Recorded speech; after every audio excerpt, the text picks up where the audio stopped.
Hello friend. IPC के जो छूटे हुए धाराएं थे अब उसे पढ़ेंगे। 449 मृत्यु से दंडनीय अपराध को करने के लिए गृह अतिचार। 450 आजीवन कारावास से दंडनीय अपराध को करने के लिए गृह अतिचार, कारावास के दंडनीय अपराध को करने के लिए गृह अतिचार। 452 उपहती हमला या सदोष अवरोध की तैयारी के पश्चात गृह अतिचार। 453 प्रचंड गृह अतिचार या गृह भेदन के लिए दंड। 454 कारावास से दंडनीय अपराध करने के लिए प्रचंड गृह अतिचार या गृह भेदन। 455 उपहती हमले या सदोष अवरोध को तैयारी करने के पश्चात प्रचंड गृह अतिचार या गृह भेदन। 456 रात्रि प्रचंड गृह अतिचार या रात्रो गृह भेदन के लिए दंड। 457 कारावास से दंडनीय अपराध करने के लिए रात्रो प्रचंड गृह अतिचार या रात्रो गृह भेदन। 457 कारावास से दंडनीय अपराध करने के लिए रात्रो प्रचंड गृह अतिचार या रात्रो गृह भेदन। 458 उपहती हमले या सदोष अवरोध की तैयारी के पश्चात रात्रि प्रचंड गृह अतिचार या रात्रो गृह भेदन। 459 प्रचंड गृह अतिचार या गृह भेदन करते समय घोर उपहती कारित हो। 460 रात्रो प्रचंड गृह अतिचार या रात्रो गृह भेदन में संयुक्त संपृक्त समस्त व्यक्ति दंडनीय हैं, जबकि उनमें से एक द्वारा मृत्यु या घोर उपहती कारित की गई हो। 461 ऐसा पात्र को जिसमें संपत्ति है बेईमानी से तोड़कर खोलना। 462 उसी अपराध के लिए दंड जबकि वह ऐसे व्यक्ति द्वारा किया गया है जिससे अभिरक्षा न्यस्त की गई है। आइए संपत्ति के विरुद्ध अपराधों के विषय में कुछ एमसीक्यू जान लें, जो कि धारा 378 से लेके 462 तक है। तो पहला सवाल है, भारतीय दंड संहिता का अध्याय 17 किन अपराधों से संबंधित है? संपत्ति के विरुद्ध चोरी को किस धारा के अंतर्गत परिभाषित किया गया है? 378 चोरी की विषय वस्तु है, जंगम संपत्ति हो सकती है। भारतीय दंड संहिता के अंतर्गत चोरी के लिए दंड कितनी अवधि तक बढ़ाया जा सकता है? 3 वर्ष। भारतीय दंड संहिता को किस धारा के अंतर्गत किसी दुकान में कंप्यूटर की चोरी करना दंडनीय है? 380 निम्नलिखित में क्या सही नहीं है? चोरी के लिए संपत्ति को उसके स्वामी के कब्जे से बाहर निकाला गया होना आवश्यक है। ये सही नहीं है। तो सही क्या है? चोरी के लिए संपत्ति जंगम संपत्ति होना आवश्यक है। चोरी के लिए संपत्ति को दूर ले जाने के लिए हटाया गया होना चाहिए। चोरी के लिए संपत्ति को बेईमानी पूर्वक हटाया गया होना चाहिए। चोरी की योजना बनाना अपने आप में कोई अपराध नहीं है। चोरी किसके विरुद्ध अपराध होता है? जंगम संपत्ति। निम्नलिखित में किस कार्य के पीछे बेईमानी पूर्वक आशय अवश्य मौजूद होना चाहिए? चोरी। भारतीय दंड संहिता के अंतर्गत चोरी के गठन के लिए निम्नलिखित में क्या तत्व नहीं होता? सामान्य आशय। निम्नलिखित में क्या चोरी का एक अनिवार्य तत्व नहीं है? स्थावर संपत्ति। निम्नलिखित में क्या चोरी के अपराध का एक विशिष्ट नहीं है? संपत्ति को गतिशील होना आवश्यक नहीं है। निम्नलिखित में क्या चोरी अपराध का एक आवश्यक तत्व नहीं है? संपत्ति को अवश्य ही संपत्ति को स्वामी की सहमति से बिना हटाया गया होना चाहिए। ख को कब्जे में उसके कुछ आभूषण उसकी सहमति के बिना हटा देता है। उसका इरादा इसे तब तक अपने पास रखने का है जब तक उसे वो वापस पाने हेतु ख को कुछ पारितोषिक ना प्राप्त कर सके। क दोषी है, चोरी का दोषी है। ख को जेब में अपना हाथ घुसाकर उसकी जेब काटने का प्रयास करता है। क अपने प्रयास में असफल हो सकता है क्योंकि क की जेब खाली थी। क दोषी है चोरी के प्रयत्न का। क अपने पड़ोसी के खेत में उसकी अनुमति के बिना 2 पेड़ काट लेता है और उसके पड़ोसी जानकारी के बिना वहीं पेड़ हटा देता है, चोरी है। ख पर क की कुछ धनराशि बकाया थी। क ने एक नदी के किनारे चल रहे ख के बैल को पकड़ लिया। उसने अपने घर में बांध दिया।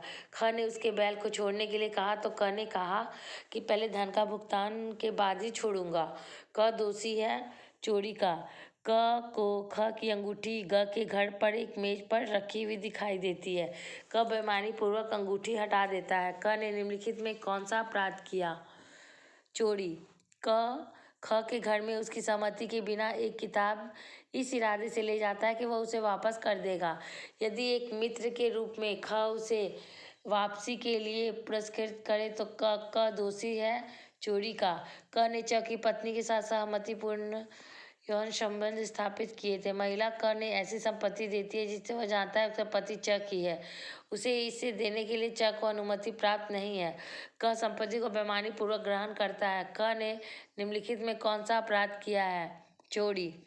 क तथा ख को भारतीय वायुसेना में कैडेट है। अपने कमांडर की अनुमति के बिना जोधपुर हवाई अड्डे में एक वायुयान लेते हैं और उन्हें पाकिस्तान की तरफ उड़ा ले जाते हैं। उन्होंने कौन सा अपराध किया है? चोरी।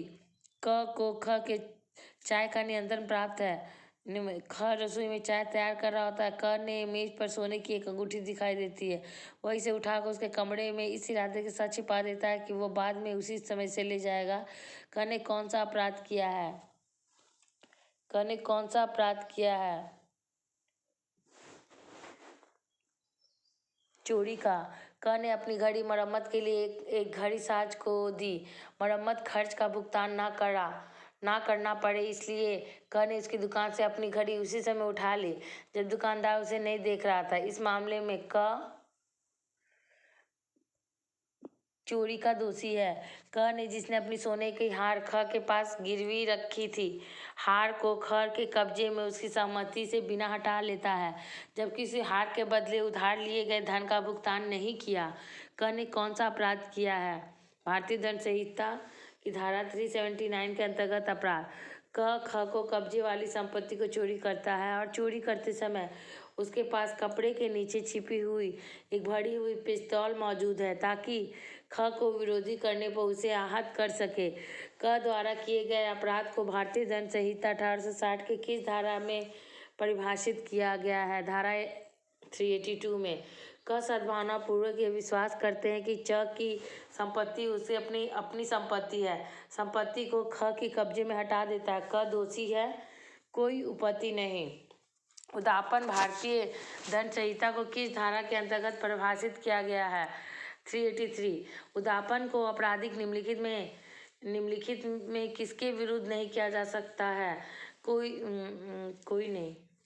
अच्छा। क टेलीफोन पर क को 20,000 रुपये न देने पर एक अपमानजनक कथन प्रकाशित करने की धमकी देता है। क ने कौन सा अपराध किया है? उदापन।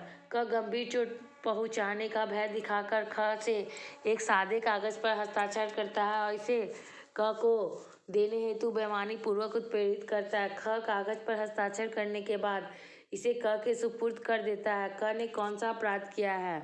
उदापन।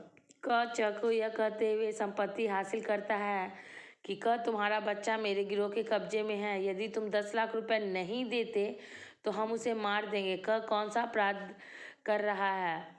उदापन। बेईमानी से नियत के किसी भी व्यक्ति को शारीरिक क्षति का भय दिखाकर उसे संपत्ति को बेदखल करना कौन अपराध है? उदापन। क गंभीर चोट पहुंचाने का भय दिखाकर ख से एक कागज पर अपनी मोहर लगाने और इस कागज को क को देने से बेईमानी से उत्प्रेरित करता है। क ने कौन सा अपराध किया है? उदापन। क जो एक पुलिस अधिकारी है, ख को यह भय दिखाकर कि 10,000 रुपये ले लेता है कि उसे तुरंत कारावास में बंद कर दिया जाएगा, कई माह तक नहीं रिहा किया जाता। पुलिस अधिकारी दोषी है उदापन के लिए जब किसी व्यक्ति को शारीरिक क्षति का भय दिखाकर उसे किसी अन्य के द्वारा संपत्ति सुपुर्द करने हेतु बेईमानी से उत्प्रेरित किया जाता है तो यह अपराध कहलाता है उदापन। भारतीय दंड संहिता की धारा 387 संबंधित है। किसी व्यक्ति को उदापन हेतु मृत्यु या अथवा घोर उपपत्ति का भय दिखाना। निम्नलिखित में अपराध का समन अभियोजन के लंबित रहने से न्यायालय की अनुमति के बिना नहीं किया जा सकता। भारतीय दंड संहिता की धारा 388 के अंतर्गत लूट का अपराध गठित करने की हेतु निम्नलिखित में क्या आवश्यक होता है? चोरी अथवा उदापन में कोई। क च को गिराकर पकड़ लेता है और धोखे से च को सहमति बिना उसका धन और आभूषण उसके वस्त्र में निकाल लेता है।